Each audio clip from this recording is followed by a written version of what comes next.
नमस्कार। प्रस्तुत है आज का चिंतन। विवाह संस्कारों का आध्यात्मिक, सामाजिक, वैयक्तिक और पारिवारिक महत्व है। उसका प्रभाव शारीरिक, मानसिक, आर्थिक क्षेत्रों पर भी पड़ता है और उस अवसर पर उत्पन्न हुई भावनात्मक आस्थाओं का प्रभाव पीढ़ियों तक चलता है। कन्यादान, पाणी ग्रहण, सप्तपदी परिक्रमा, सुमंगली जैसे धर्म कृत्यों का सम्मिलित प्रभाव ऐसा पड़ता है कि दोनों आमतौर से सच्चे मन से एक दूसरे को अपना लेते हैं और वह संबंध आजीवन निभता भी चला जाता है। एक दूसरे से अलग होने की बात तो कोई कदाचित ही सोचता है। कभी व्यवधान पड़ता है तो परिचित क्षेत्र में चर्चा का विषय बन जाता है और आश्चर्य किया जाता है कि जब 7 भंवरें पड़ चुकी तो अलग होने की, उस बंधन को तोड़ने की बात क्यों सोची गई। आमतौर से कभी ही ऐसा होता है कि पति पत्नी के बीच कुछ खींचतान चल पड़ने के उपरांत भी वह तनाव लंबे समय तक चलता रहे। सुलह सफाई इस आधार पर हो जाती है कि आखिर तो हम विवाह बंधन में पंचों की, देवताओं की साक्षी में बंधे हैं, उसे छोटे मोटे कारणों से ही छिटक कर तोड़ कैसे दें। नव विवाह वाले वातावरण का अमिट प्रभाव प्रायः जीवन भर स्मृतियों के रूप में बना रहता है। इस माहौल में एक बात और भी बड़ी सघनता पूर्वक जुड़ जाती है कि दोनों पक्षों को ने एक दूसरे के साथ किस प्रकार व्यवहार एवं बर्ताव किया। इसमें रीति रिवाजों एवं घटनाओं की भी बात महत्वहीन बन जाती है। बड़ी बात यह रहती है कि दोनों पक्षों ने एक दूसरे की आर्थिक बर्बादी के लिए कैसे दांव पेच चलाए और कितनी कुटिलता अपनाई। अन्य घटनाएं कम महत्व की होने से विस्मृत हो जाती हैं, पर जिस आर्थिक बर्बादी के कारण पूरे परिवार के ऊपर तबाही टूटी, वह तथ्य भुलाए नहीं भूलता। पर ये सपने तब धूमिल हो जाते हैं जब दहेज रूपी पिशाच इन घरों के बीच आ जाता है। एक पक्ष नकदी व गहने सामानों की मांग करता है तो दूसरा पक्ष जेवर चढ़ाने, बाजे गाजे और आतिशबाजी के लिए जोर देता है। अपनी मांगों को रखने के लिए नए नए दांव पेच चलाए जाते हैं।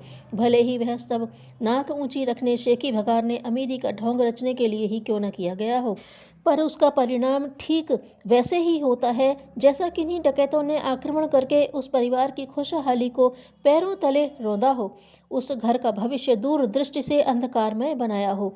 वस्तुतः होता भी ऐसा ही है। अपने देश में अधिकांश लोगों की आजीविका बंधी बंधाई होती है। झटके से कमाने वाले, ऊपरी आमदनी से घर भरते रहने वाले तो कुछ एक लोग ही होते हैं।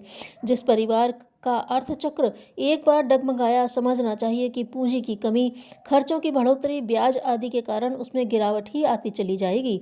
उभरने का सुयोग कदाचित ही किन्हीं को मिल पाता है।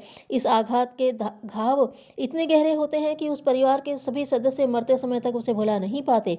विवाह संस्कार के साथ जुड़ी उत्तम छापों की तरह यह कुटिल आघात सहज भुलाया नहीं जा सकता। ऊपर से लोकाचार की रिश्तेदारी भी बनी रहती है, शिष्टाचार भी निपटा है, पर साथ ही वह शूल भी चुपता रहता है कि खर्चीले विवाह ने उस परिवार को बर्बाद करके रख दिया था। पति पत्नी भी इस स्मृति को भुला नहीं पाते। वधू को यह कसकता ही रहता है कि मेरे विवाह में इतना खर्च कराया गया जो अभिभावकों के सामर्थ्य से बाहर था। उस कमी के कारण बहन भाइयों के स्वास्थ्य में, शिक्षा में, उज्जवल भविष्य बनाने में कितनी बड़ी क्षति पहुंची। दाम्पत्य जीवन में यह विष मरते दम तक विद्यमान रहता है और उसका मन उस स्तर से नहीं मिलने देता जितना कि मिलना चाहिए। माना कि यह दबाव ससुराल पक्ष के बड़ों ने डाला हो, पर कर्तव्य तो पति का भी बनता था कि उस अनर्थ को न होने देने में तनकर खड़ा हो और जो अनौचित्य हो रहा है उसे बगावत करके रोके। जिन पुरुषों में इतना साहस नहीं, उन्हें इतना तो करना ही चाहिए कि अपना विवाह अमीर घराने से न करके किसी गरीब के घर रिश्ता जोड़ने की स्थिति आने तक अविवाहित बने रहने की घोषणा तो कर ही दें। ऐसी क्या जल्दी पड़ी होनी चाहिए कि अभिभावकों के अनुचित दबाव रहते दूल्हा बनने की उमंग को न दबाया जा सके। वर बनने वाले को इतना असमर्थ तो नहीं होना चाहिए कि पत्नी के घर की बर्बादी होते रहने पर भी संकोच की आड़ में मूक दर्शक बना रहे। नया रिवाज इन दिनों यह भी चल पड़ा है कि वर स्वयं दहेज मांगने लगे हैं। पिछले दिनों यह मूल भाव अभिभावक ही करते थे। लड़का अपना संकोच दिखाने के लिए चुप बैठा रहता था, पर अब तो वे स्वयं स्कूटर, मोटर गाड़ी, विलायत की पढ़ाई आदि न जाने किस किस वस्तु की अपनी अलग मांग करने लगे हैं। इस प्रकार की मांग के पीछे या तो विवाह करके कन्या पक्ष पर कोई बड़ा एहसान जताने और बदले में मुआवजा की भावना हो सकती है, या फिर भिखारियों जैसी दीनता, दरिद्रता का हीन भाव का काम हो सकता है कि जो वस्तु अपने पुरुषार्थ से नहीं जुटा सकते उसे संबंधियों से पाने की याचना करें। ये दोनों ही स्थितियां ऐसी हैं जो वर पक्ष के लिए हर दृष्टि से अशोभनीय हैं।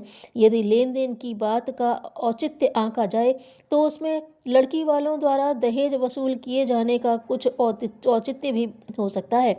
उन लोगों ने लड़की को पाल पोस कर बड़ा किया है, अब वे दूसरे परिवार में रोटी कपड़े की कीमत पर आजीवन मजूरी करने वाली दासी की तरह रहने के लिए दे रहे हैं, तो अपने माल का मूल्य वसूल करने के हकदार भी हो सकते हैं। कई जातियों और क्षेत्रों में ऐसे रिवाज भी हैं कि लड़की के बदले भारी रकम लड़के वालों से वसूल की जाती है, पर आश्चर्य तब होता है जब सुयोग्य लड़की पाने के अतिरिक्त भी उसके साथ दहेज की मोटी रकम मिलने की आशा की जाती है।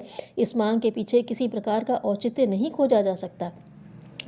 जहां दहेज के लिए दबाव डाला गया वहां प्रतिशोध का यह भाव भी उभर सकता है कि लड़की को कीमती जेवर और कीमती कपड़े दिए जाएं, धूमधाम वाली बारात का खर्च वहन किया जाए, जो वसूला गया है उसे बर्बाद करने के लिए दबाव डाला जाए।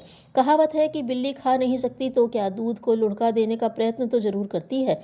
जो वसूलने में उस्ताद हैं उन्हें खर्चने में भी मुट्ठी क्यों सिकोड़नी चाहिए, बर्बादी एक की ही क्यों हो। प्रतिशोध कहता है कि उस डकैती का माल सीधे हजम नहीं होना चाहिए, उसका एक अंश वसूलने वालों से भी बर्बाद कराया जाना चाहिए।